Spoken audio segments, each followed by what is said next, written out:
This is actually one of the best things you can do to lower inflammation. I mean, you could just walk normally and it'll still be helpful. Because what many people don't know is that one of the biggest drivers of inflammation are long stretches of uninterrupted sitting. Not because sitting is intrinsically bad, but when you sit, your muscles are doing very little metabolic work. And that matters because after you eat, the carbs get broken down into glucose and the fats into triglycerides. And then they land inside your bloodstream. And that's a totally normal process. But it can become a problem when those concentrations of glucose and triglycerides become too high for too long and too often. And then over time, that can increase your inflammation. And when you move,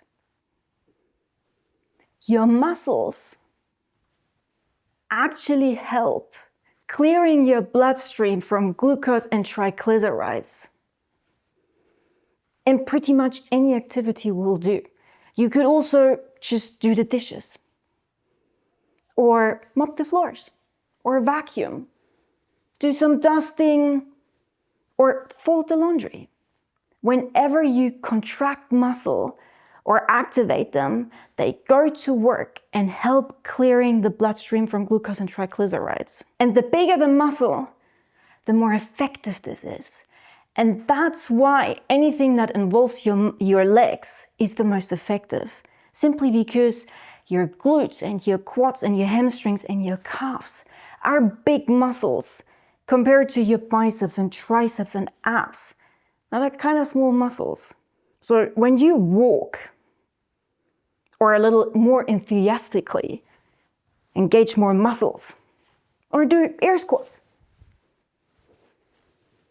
you engage your muscles and they help clear the bloodstream. Now, I usually just walk around and every now and then throw enthusiastic on-spot walking in.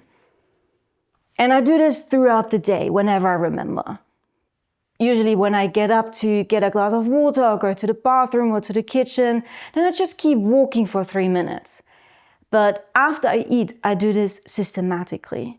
So when I finish eating, I set my timer for 30 minutes. And when the 30 minutes are up, I start the stopwatch and walk around for 3 minutes. And after those 3 minutes, I set another timer for 30 minutes. And I do this for 2 hours. Simply because after I eat, the concentration of glucose and triglycerides will be the highest. And by walking around, I help my body to clear it faster so it doesn't linger and then eventually causing damage. Now, why 3 minutes? I just chose that from a study. It was the upper limit of a range about lowering inflammation with those movement bursts.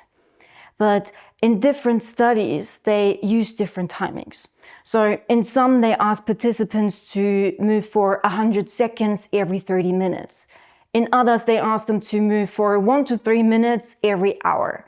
So there doesn't seem to be a magic number. But what's pretty cool, in one of those studies that involved almost 5,000 Americans, they found that the participants that broke up their sitting with those small movement bursts throughout the day had up to 25% lower inflammation compared to those who didn't. So it's pretty effective.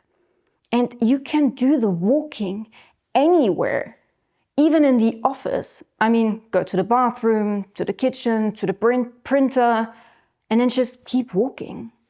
Or if you want to do it a little more enthusiastically, do it in the bathroom. I mean, maybe it looks silly, but if it works,